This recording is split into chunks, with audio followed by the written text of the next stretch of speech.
Hi, I'm Ron James, and this is another special edition of Space Time. I have with me here in the studio Michael Schratt. Michael is one of the unsung heroes of ufology. This is a guy who has dedicated his life to doing some very unique research and the creation of some very special records. You have made a contribution to the field of ufology that is unique and complex. Tell the audience a little bit about what you've done. What I've tried to do and endeavor, it's kind of a crusade, is I want to maintain an important part of our national history, but do it through a way that is visual, that people can actually be at these locations through the use of illustrations to make these cases come alive. And so that's my crusade. So you've done a bunch of cases, and let's talk about some of the mediums that you use, because I know that you've built, had 3D CAD models done that you could actually build paper models of craft.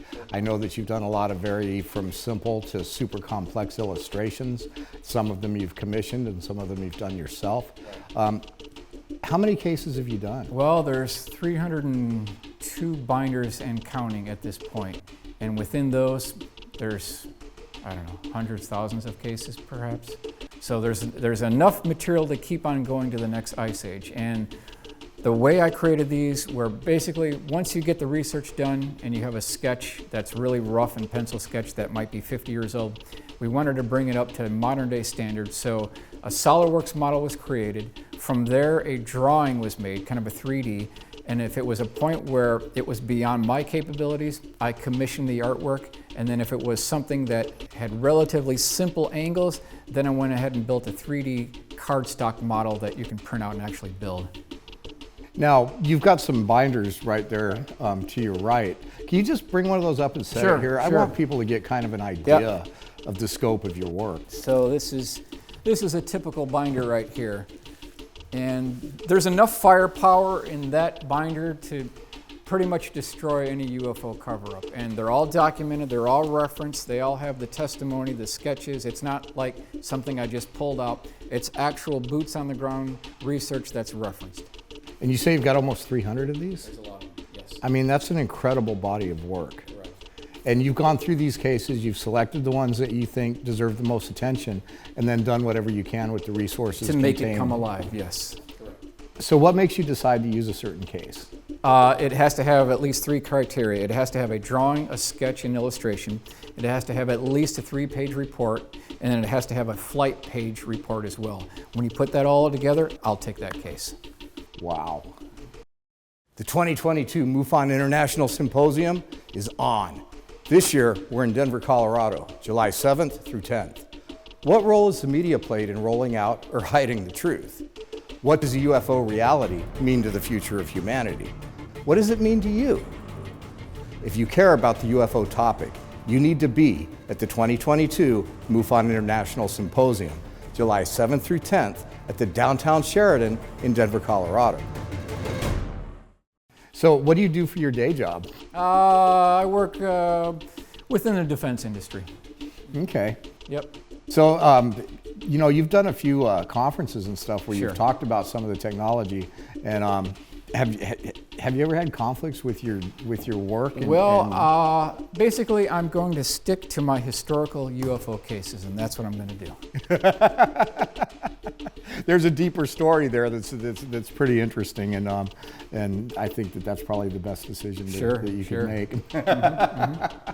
Let's talk for a minute about the topic of the day, which seems to be crash retrievals. There's a lot of new evidence, no smoking gun yet, okay, here's a piece of metal put into the civilian vernacular for us to explore and understand. But there's a whole lot of whispers going around behind the scenes that the evidence from crash debris may be something closer than any of the other stuff that we're going to get. We don't know, obviously, but you've done a lot of research on crashes. Sure. And so let's talk a little bit about that, because people think, oh, well, there might have been Roswell, that was something.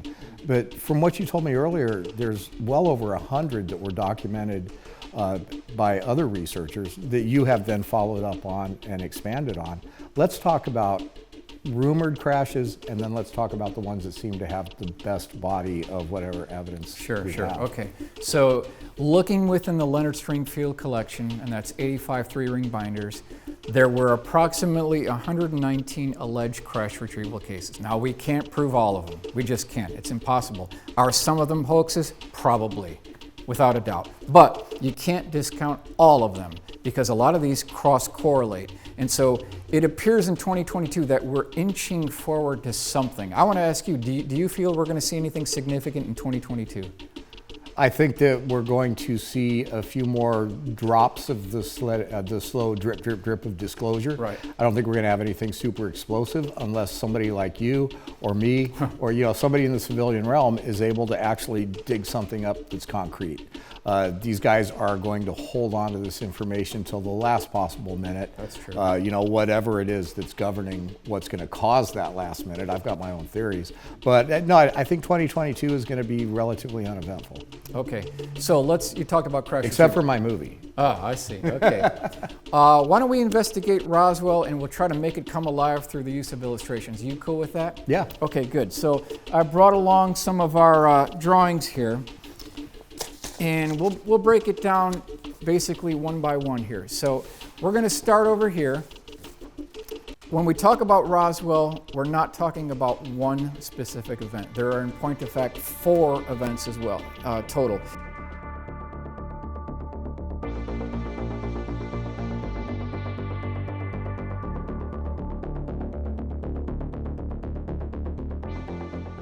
And the official explanations we've gotten for Roswell are ludicrous at best. That's true. Crash dummies that fell through time. I mean, come on, Air Force, you can do better than that. Air Force. Yeah. So we have another case. Well, we have a few. Sure. Let me take you back to 1941. This is April 15th, 1941. And we're going to go 6 years back prior to Roswell. This is the Cape Girardeau crash retrieval.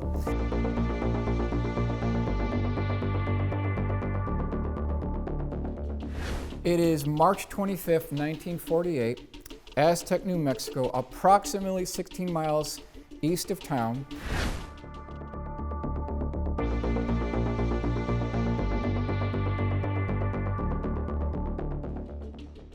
And these presentations you're making are fantastic.